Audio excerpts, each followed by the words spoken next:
Baik, kita lanjutkan.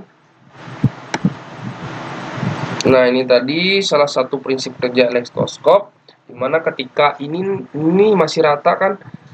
Coba diperhatikan gambarnya. Pada saat elektroskop elektroskop netral, daun elektroskop tertutup. Nah, ketika dia terbuka, maka terjadinya sebuah yang namanya adanya muatan daun elektroskop terbuka seperti itu.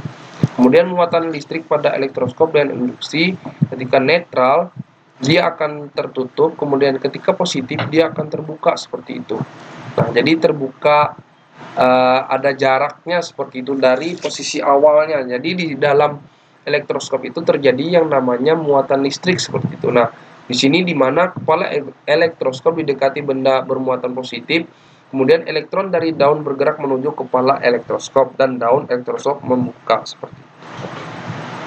Nah, ini salah satu percobaannya, bisa diperhatikan. Nah, jadi di sini kepala elektroskop disentuh tangan, maka elektroskop dari bumi mengalir menuju elektroskop dan menetralkan daun elektroskop, maka daun elektroskop menutup.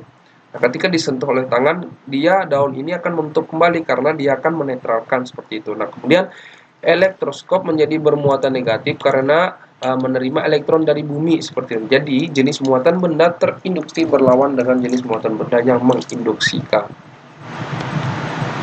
Nah, ini salah satu contohnya di mana terjadi sebuah kilat dalam sebuah rumah.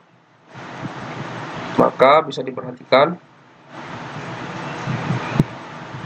Nah, prinsip di sini maksudnya prinsip kerja penangkal petir.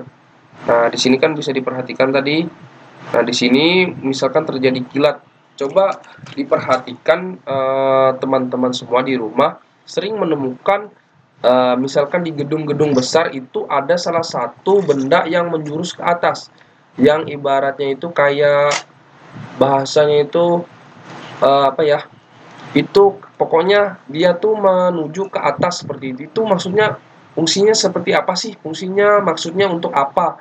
Nah, itu yang namanya penangkal petir nih, salah satu contohnya. Misalkan di rumah kalian melihat ada salah satu benda yang menuju ke atas seperti itu, adalah salah satu contoh penangkal petir. Nah, prinsip kerjanya gimana?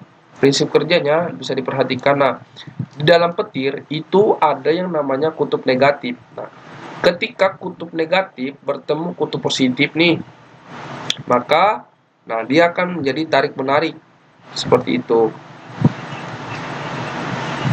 Jadi misalkan petir menuju ke rumah kita, misalkan seperti itu. Jadi adanya perlawanan seperti itu. Jadi enggak terjadi sebuah hal-hal yang tidak kita inginkan seperti itu kan di dalam rumah kita atau gedung-gedung besar.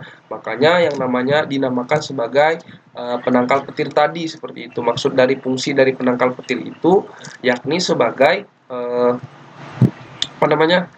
sebagai alat bantu untuk menangkal petir agar tidak terjadi sesuatu di dalam rumah kita seperti itu. Kemudian di sini generator Van de Graaff, di mana maksud dari generator Van de Graaff ini adalah mesin pembangkit listrik statis yang sangat besar. Nah, ini salah satu contohnya, di mana di sini kutub negatif berpindah ke kutub positif, ngalir. Nah, oke. Mungkin sekian penjelasan dari kakak mengenai listrik statis. Kurang lebihnya kakak mohon maaf. Wabillahi taufiq wal hidayah. Wassalamualaikum warahmatullahi wabarakatuh. Apabila ada yang masih kurang jelas bisa ditanyakan seperti itu.